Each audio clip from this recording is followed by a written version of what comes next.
Many thanks for staying with us on the newsroom. The federal government has described attacks on security operatives as a declaration of war against the country. The Minister of Information, Lai Mohammed, made a statement during the press conference on national security in Lagos State on Tuesday. The government spokesperson condemned the attacks on security personnel, saying any attack on security men and women is an attack on the state and a declaration of war against the nation. He, however, said the attacks will be countered with overwhelming force. And Rivers State Governor Nyesom Wike has announced the review of the existing nighttime curfew in the state. In a statewide broadcast at the Government House in Port Harcourt, the state capital, he said the initial starting time of 10 p.m. has been adjusted to 7 p.m. until further notice. The governor explained that the time was adjusted by the State Security Council after an appraisal of the recent security situation in which 7 police officers were killed in another overnight attack on 2 police stations and a checkpoint. He described the killing of the innocent policemen as sad and unfortunate, stressing that no form of coercion would make the state become a part of any secessionist movement. The Nigeria Labour Congress, NLC Kaduna State Council, has said it will commence a 5-day warning strike from Sunday, May 16 by midnight following the sack of over 4,000 workers. The chairman, Kaduna branch of NLC, Ayuba Magaji Suleiman, in a statement said the decision was taken during an emergency meeting held in Kaduna with a delegation from the NLC national headquarters. NLC assured the workforce in the state that further directive will be given to all civil servants and the resolution to ground activities for 5 days would be enforced.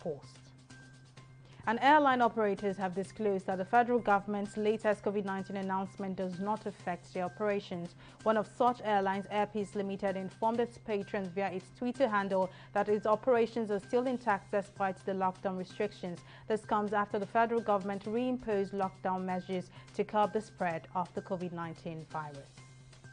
And now in business, the Securities and Exchange Commission (SEC) says it will stop operations of the capital market operators CMOs yet to renew their registration. The Commission disclosed this in a circular signed by the management on Monday in Abuja. And according to the Commission, CMOs yet to renew their registration at the expiration of late filing or on May 31st would not be eligible to operate in the capital market. SEC had in March issued a circular to the general public and the CMOs for the reintroduction of the periodic renewal of registration by operators.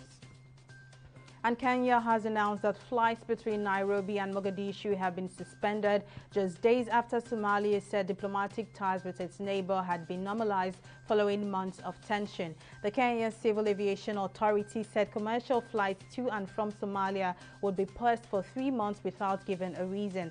Director General of the Aviation, Gilbert Kibe, said the suspension was a decision by the government but gave no further details. Somalia has long bristled over what it calls Kenya's meddling in regions over its borders, while Nairobi has accused Mogadishu of using it as a scapegoat for its own political problems.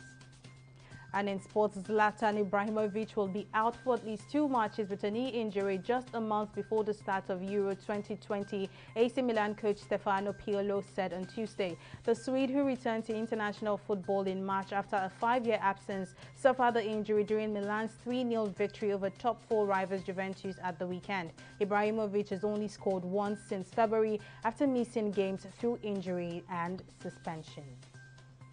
Well, that's all on the newsroom. Many thanks for watching. I am Mary Kanu.